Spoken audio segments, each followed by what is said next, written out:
દીકરી વાલનો દરિયો.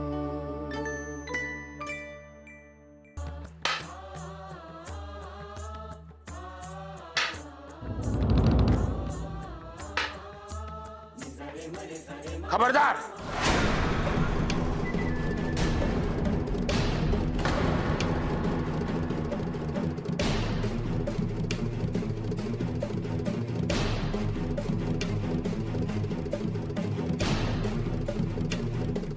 જય માતાજી.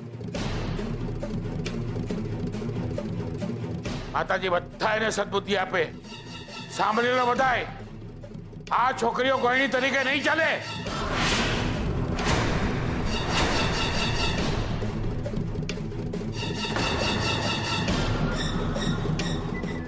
એ આપણી નાતની નથી.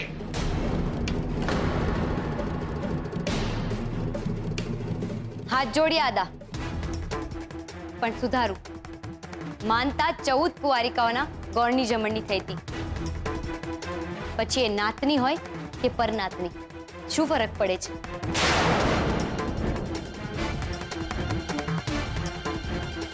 એ છોડી, તને કોઈ જાતની શરમ કે સમજ જેવું કઈ છે?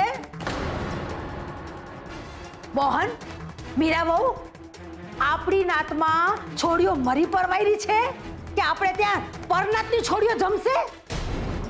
હવે એ તો તમારે ગોળણીના ઘરે ફોન કરતા પહેલા વિચારવું જોઈતું હતું. ને કદાચ તમે ભૂલી ગયા છો, પણ અમે તો નાતબાર છીએ ને.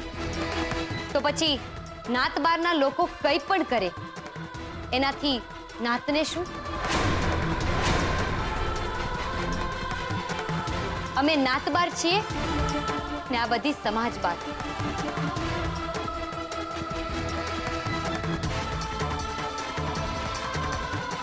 Same to same. તો પછી આ પ્રસંગ માટે આ લોકોથી વિશેષ ગોળણીઓ કોણ હોઈ શકે?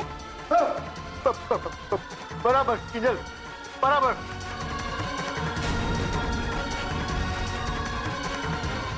મોહન,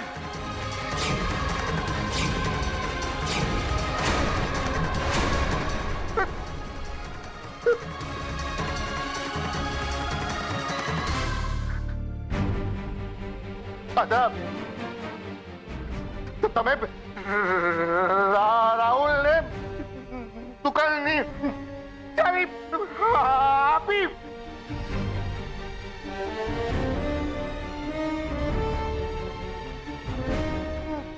નહીં, હું કિંજલની સાથે છું. તમે અમને નેટ પાસ કરા ચાલે? નહીં.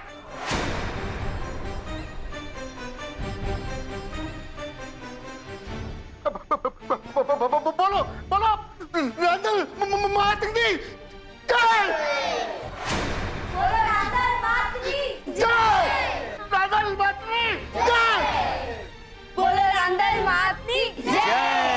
બોલો રાંદલ માતની જય! બોલો રાંદલ માતની જય! મીરાબેન, હવે માતાજીને અને ગોણીઓને જાજી રાહ ન જોડાવાય. પધારો પધારો મારી નાની નાની માતાજીઓ, ગોણીઓ, પધારો.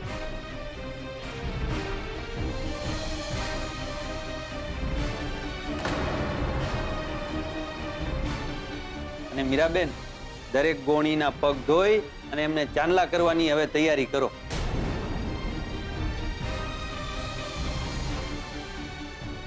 અદા, માડીના નિર્ણયને સ્વીકારી લ્યો કે કુંવારિકા પૂજન નાત જાત જોઈને નથી કરાતું.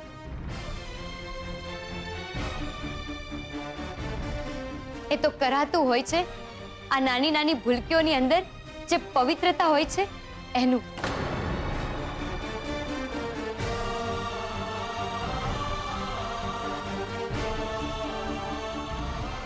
એકવાર, બસ એકવાર જય માતાજી થઈ જવા દો.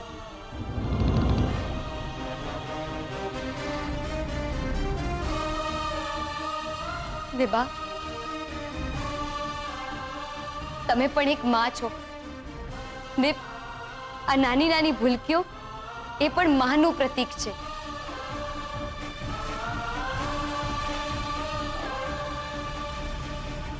આજનો આ એક પ્રસંગ માનો છે ને જો એમાં આ માં નહીં હોય તો રાંદલ માને નહીં ગમે.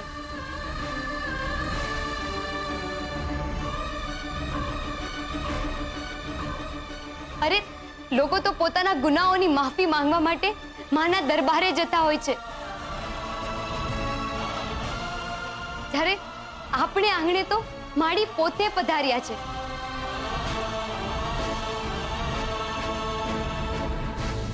તો શું તમે માડીના વધામણા નહીં કરો? હા,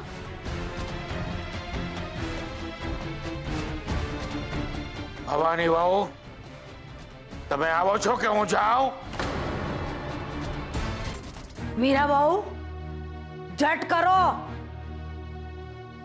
અને તું સરોજ અહીંયા જ ખોડાઈ રહેવાનું છે? અરે પાટલા મૂક.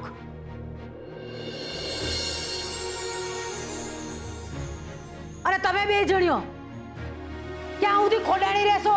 જઈને કંકુની થાળી લઈ આવો.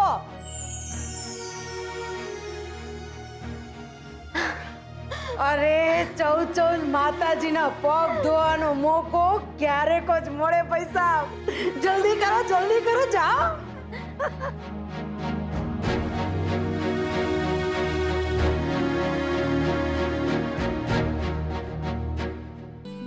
મોહનભાઈ, મીરાબેન, માં રાંદલની કૃપા કે 14 ગોણી કોઈ પણ વિઘ્ન વગર જમી ગઈ.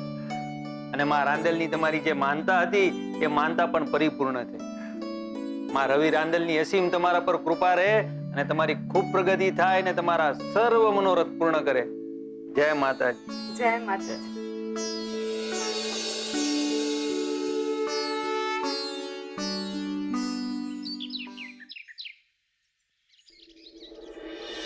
આદા, એ આદા, આદા મારી વાત સાંભળો ને આદા. આદા મારી વાત સાંભળો. ઉતાવળ નહીં કરો જવાની. એમ તો અહીંયા રહીને સરોજ અને મીરા વહુની જેમ ઘોડા ખૂંદું? હે કે ભવાનીની જેમ મોહનની પાટલી જઈને બેસી જાઉં?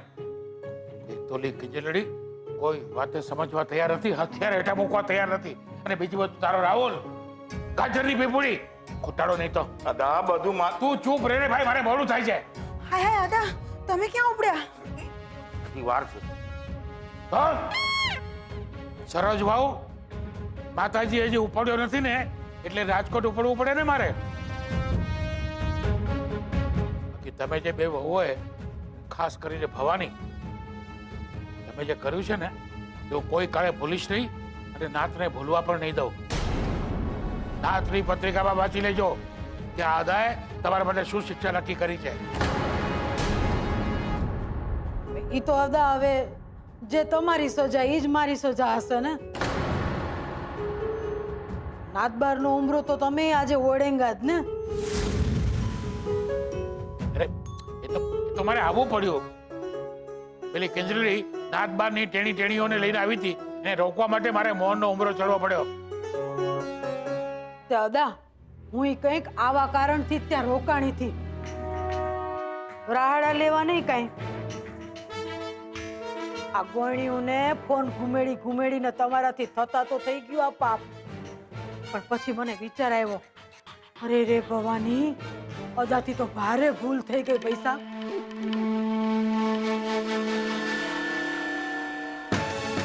નાતના સીમાડા તો આપણે નક્કી કર્યા હોય ને.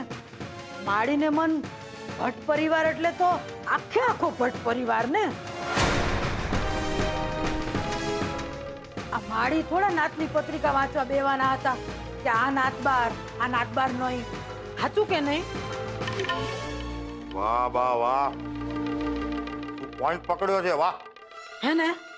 અરે ભાઈ સાહેબ, ન કરે નારાયણ અને રાંદલમાના કામમાં કઈ ઊંધું થતું વેતરાઈ ગયું તો માડીનો સરાગ મોહનની હારે હારે તને મને કે અદાને થોડીને છોડવાનો છે. એટલે પછી હું તો ત્યાં ગુંદરની જેમ ચોટી જ ગઈ. પલાઠી મારીને એવી ગોઠવાઈ ગઈ ને અદા, એવું વિચારીને કે કાંઈક ભૂલ થઈ તો તરત ભૂંઈ નાખું. બા સાચું કહી રહ્યા છો આદા. અને આમે તમે તો જાણો જ છો ને, આજકાલ અમારા કેવા ખરાબ દિવસો ચાલી રહ્યા છે. હારો હારો. બાકી ભટ્ટ પરિવારનો કુલદીપક આવા ખોટા કામ કરે ને એ દાંત બિલકુલ ચલાવી નહીં લે.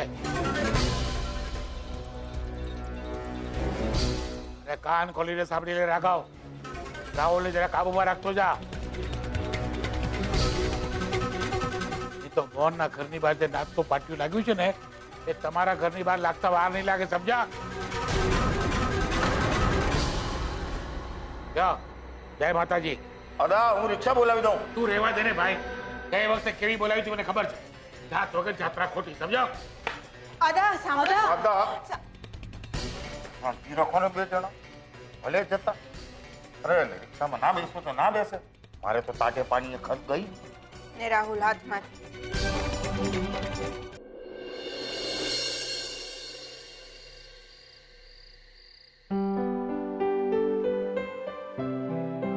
અરે પદ્મા, કાલે મારે કોલાવાડ સાઈડ પર જવાનું છે, તો મારો ટિફિન એ પ્રમાણે તૈયાર કરજો, ઓકે?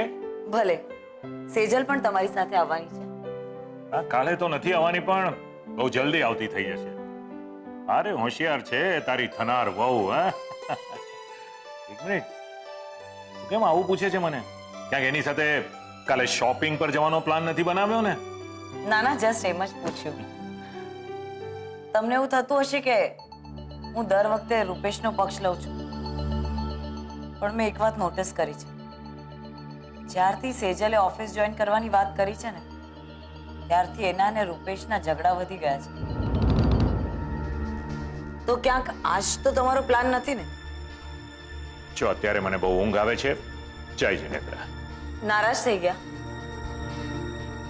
સોરી, મારે આવું નહોતું પૂછવું જોઈતું, પણ ખબર નહીં કે ઊંડે ઊંડે મને એવું લાગ્યા કરે છે કે તમે હજુ પણ સેજલ અને રૂપેશના સંબંધને સ્વીકાર્યો નથી. છો પદ્મા, એવું જ હોત ને તો મેં સેજલને ઓફિસમાં પગ પણ ના મૂકવા દીધો હોત. અરે રૂપેશને માટે જે કેબિન બનાવી છે, ખુરશી બનાવી છે, એના પર સેજલને બેસવા પણ ના દીધી હોત. મારો વિશ્વાસ રાખ. હું એટલા માટે આ બધું કરું છું કે જો સેજલ ઓફિસમાં આવતી થાય તો એની પાછળ પાછળ આપણો રૂપેશ પણ ઓફિસમાં આવતો થાય, અને પછી એક દિવસ એ પણ તમારી સાથે બિઝનેસ કરતો થઈ જાય. જો એવું થશે ને તો હું આખું વર્ષ રોજ મહુડીમાં સુખડી ધરાવીશ. હા, પણ પદ્મા, મારા આ પ્લાનની જાણ રૂપેશને તું હમણાં નહીં કરતી, ઓકે? જ્યારે મેં કંઈ સાંભળ્યું જ નથી તો હું શું કહેવાની? તમારી દવા અને પાણી લઈને આવું.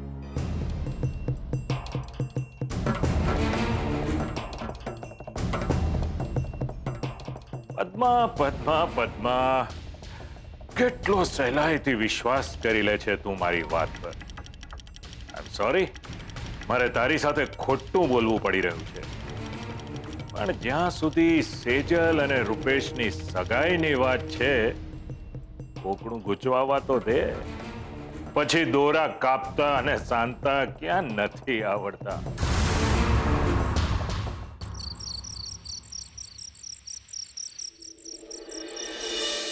પપ્પા, મને એમ કે રાંદલ માતાની ગોરણી પતી ગઈ એટલે બધું જ પતી ગયું. મને નહોતી ખબર કે આમાં પણ આખી રાત તો જાગરણ કરવાનું હોય. લે, જાગરણ તો હોવાનું જ ને વળી. ને આમ પણ માતાજી આપણા ઘરે આવે તો આટલા જલ્દી થોડા વળાવી દેવાય? હે? હા, લોકો તો ભજન રાખવા હોય તો ભજન રાખે, અખંડ દીવાની જ્યોત જગાવે, અને બીજે દિવસે સવારે કુલેરનો પ્રસાદ ધરાવી અને પછી વિદાય આપે. એટલે તું આ દૂધ એટલા માટે લાવી છે મમ્મી કે આ પીને આપણે ભજન કરવાના છે? ના, પાછા ગરબા રમવાના છે. એ ના, હા, આવતીકાલે સવારે મારી બેડમિન્ટનની પ્રેક્ટિસ છે. સેજલ દીદી, પ્લીઝ. બીજલ, તમે બધા લોકો નકામી ચિંતા કરો છો. બધા સૂઈ જાઓ. હું ધ્યાન રાખીશ અખંડ દીવાનું. કિજલ, હું અહીંયા ના પપ્પા, તમારે કોઈએ જાગવાની જરૂર નથી. ને તમારે તો જરા પણ નહીં.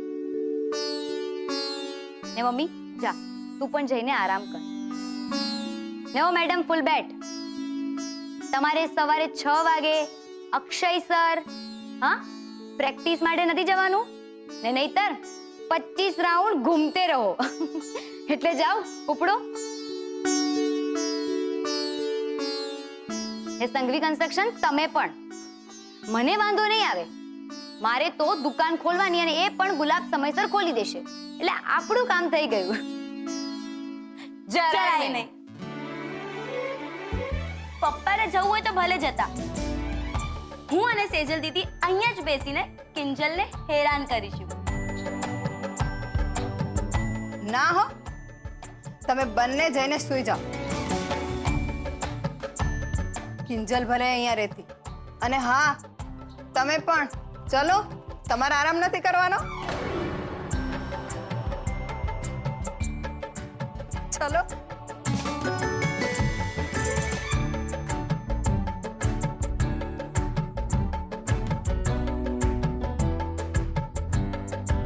Ha ha ha.